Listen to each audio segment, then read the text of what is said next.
Andrew Cuomo, Governor Cuomo. I said last week, I think it was this day last week, that if Senator Gillibrand and Senator Schumer spoke out and Joe Biden said he needs to step down, then he would step down. Since then, Senator Schumer and Gillibrand, of course, which have different constituencies, then it's a complicated dynamic, right? They have called for Governor Cuomo to step down. There have been more allegations, since then. President Biden has said that if there is criminal, you can put that up on the screen. If there is criminal conduct, the investigation proves that there's criminal conduct, then yes, he should step down. Let's play that clip. Let me ask you about Governor Cuomo of New York. I know you've said you want the investigation to continue. If the investigation confirms the claims of the women, should he resign? Yes, I think he probably end up being prosecuted too. But how about right now? You've said you want the investigation to continue. You saw Chuck Schumer, Senator Gillibrand, majority of the congressional delegation don't think he can be an effective governor right now. Can he serve effectively? That's a judgment for them to make about their state where they can be effective. Here's my position. It's been my position since I wrote the Violence Against Women Act. A woman should be presumed to telling the truth and should not be scapegoated and become victimized by her coming forward, number one. But there should be an investigation to determine whether what she says is true. That's what's going on now. And you've been very clear. If the investigation confirms the claims, he's gone. That's what I think happens. And by the way, it may very well be there could be a criminal prosecution that is attached to it. I just don't know. But let the investigation. And I don't know what it is. But I start with the presumption. It takes a lot of courage for women to come forward. Some are not. Anyway, it takes a lot of courage to come forward. So the presumption is it should be taken seriously. And it should be investigated. And that's what's underway now. So hang on one second. Before let's just play out how this normally goes down. My guess is President Biden, who has a very good and strong relationship with Governor Cuomo, probably called up Governor Cuomo and said, let's have a talk. If you are not planning on stepping, I have to say something. I'm going to be asked. We are being asked. So I'm going to give you the heads up that I'm going to say, and I bet you that the terms were negotiated to that. And my guess is Biden also went a little bit further, saying, yeah, he's probably there's a little bit of a gaffe there too. But that's how that usually goes down. You don't just, if you're that high up, you're not going to like completely come out and with your friends, somebody who helped you win multiple, he campaigned for him, very hardcore. Jordan, you're a New Yorker. Yes. You've been writing about this, thinking about this, talking about this. What are your thoughts?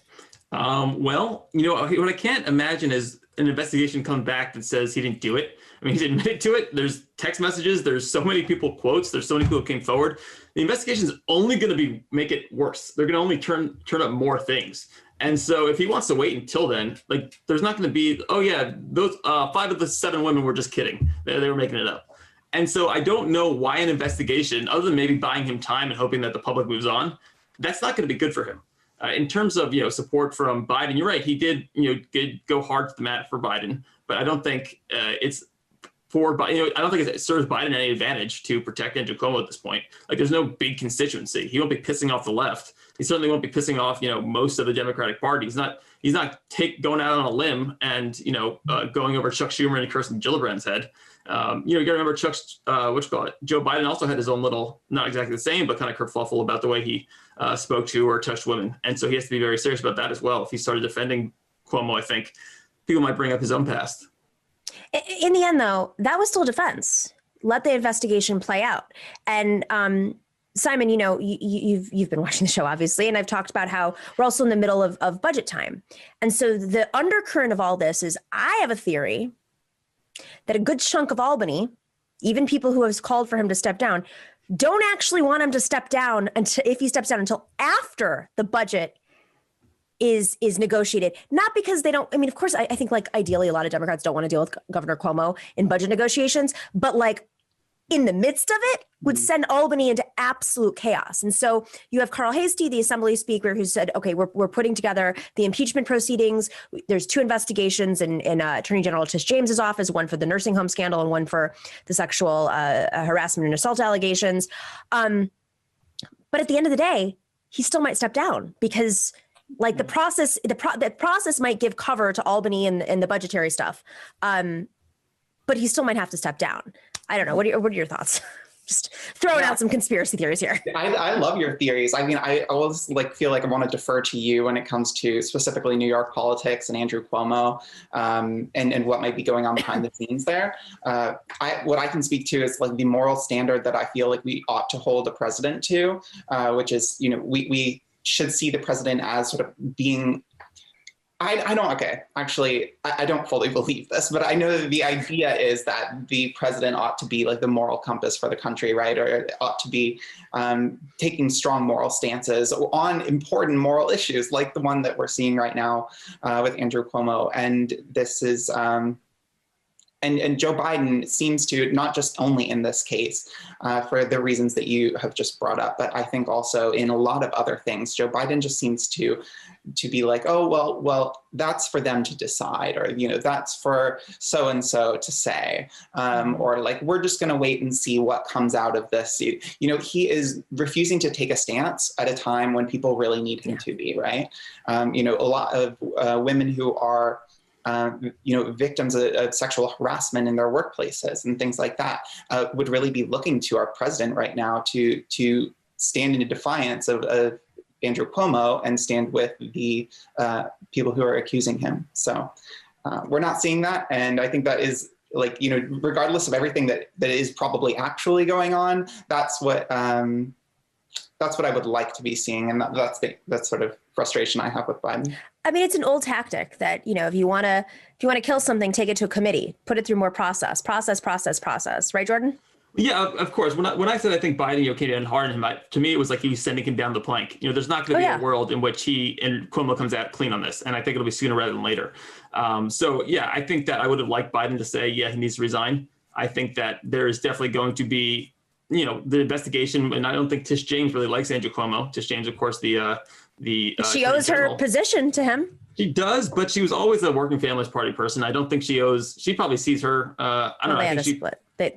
Yeah, of course. Before that, though, yeah, I just think that, I wish Biden had come out in favor of him resigning. I think that, eventually he will have to walk the plank. And I think that when you talk about the state government, I think you might be right in the sense that some people don't want to force him to resign. They don't actually want him to resign.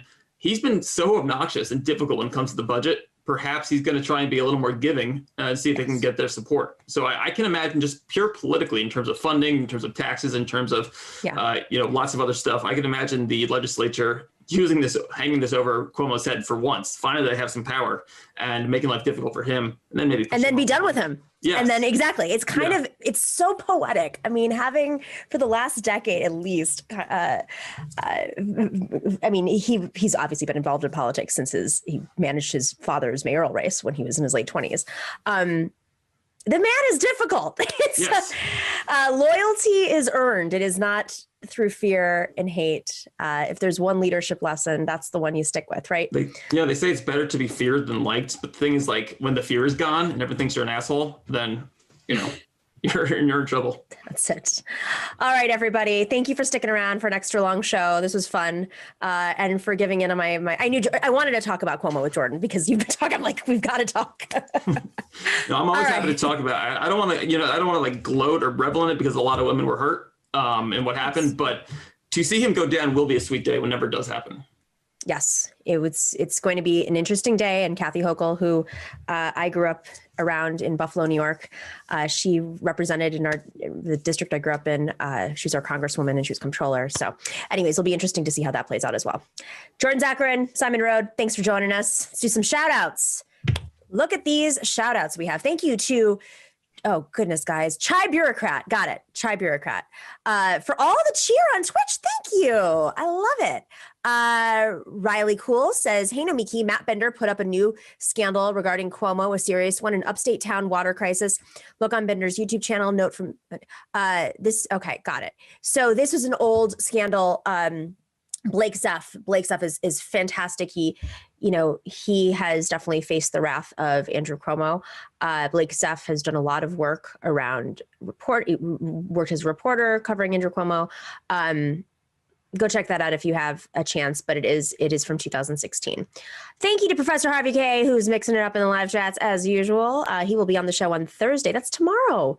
We have a lot to talk about. It'll be exciting. We're going to compare Joe Biden to FDR because the Joe Biden administration thinks that he's better than FDR already. I don't know. I feel like we have a debate there. All right. He's going to join us tomorrow. So check us out tomorrow. And thank you to MIDI Docs and Mario for working those algorithms. Huge thank you to Bob C. Choke in the Orb and Chuck Diesel in YouTube as our moderators. We need those moderators. Always so grateful for moderators. And over at Twitch, A Difficult Truth, Dorian Sapiens, Our Means, Nug Wrangler, and Dorsey's fave. It's not his fave. I'm just joking. Nightbot, who is, I guess, a bot. I don't know. I'm really confused now. Thank you, guys. We will see you tomorrow. Stay in solidarity. Same time, same place. Thanks for watching and listening to The Nomiki Show. But remember to click like and subscribe on YouTube and please share on social media. If you're not already a patron, please join us for as low as $5 a month on patreon.com/The Nomiki Show for early and special content. That investment makes a huge difference. We are not corporate media raking in the dough. It's really you guys that are keeping us going. So please consider being a patron. And to our current patrons, thank you so much. We are incredibly grateful to you. We also now have swag. So check us out on thenomikishow.com to get your mugs, your totes, and your stickers.